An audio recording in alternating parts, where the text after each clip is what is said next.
দেখুন, এই আইপ্যাকে তল্লাশির নামে তথ্য ভান্ডার তৃণমূল কংগ্রেসের প্রচারের সেগুলি সরিয়ে নেওয়া যাওয়ার অভিযোগে যে প্রেক্ষিত চলছে আপাতত, তো তার মধ্যে একটি অত্যন্ত গুরুত্বপূর্ণ একটি এই বার্তা বিনিময় ফোনে লিখিত, সেটি একটি সূত্র মারফত হাতে এসেছে এবং সেটির সত্যতা যাচাই করা আমার পক্ষে সম্ভব হয়নি, কিন্তু সেটি অত্যন্ত উদ্বেগজনক এবং একটা বৃহত্তর ষড়যন্ত্র তাতে প্রতিফলিত হয়। কোনো ব্যক্তি অন্য কোনো ব্যক্তিকে দাদা সম্বোধন করে লিখছেন, as per our sources 13 ED officers in the rank of assistant and deputy director would be traveling to Kolkata tomorrow morning by 6C 5014 and SG 263।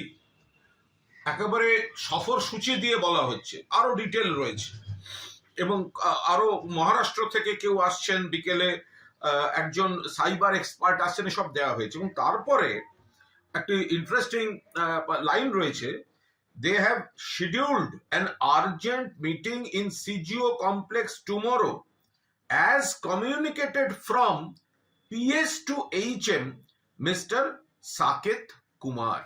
অর্থাৎ কেন্দ্রীয় স্বরাষ্ট্রমন্ত্রীর দপ্তর থেকে এই ইডিদের গতিবিধি, কে কখন আসবেন, কবে কখন মিটিং হবে জরুরি, এগুলো নিয়ন্ত্রণ করা হচ্ছে। এখন এই যে বার্তাটি একটি সূত্র মারফত এসছে, এটা সত্যতা যাচাই করা আমার পক্ষে সম্ভব হয়নি, কিন্তু যদি সত্যি হয় তাহলে এক হচ্ছে যে এই বিষয়টা, অর্থাৎ এই এই এই ইডির তল্লাশির বিষয়টা, এটা কেন্দ্রীয় স্বরাষ্ট্রমন্ত্রীর অফিস থেকে নিয়ন্ত্রিত হচ্ছে কিনা, এটা একটা বিষয়।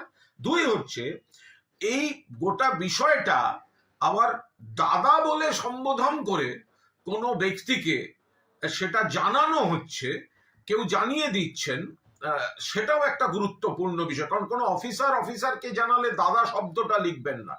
দাদা শব্দটা সাধারণত কোনো রাজনৈতিক ব্যক্তির ক্ষেত্রেই কেউ প্রয়োগ করে থাকবেন। এই তথ্যটা যিনি দিচ্ছেন ইংরেজিতে লেখা, শুধু ওপরে ওই দাদা শব্দটা লেখা।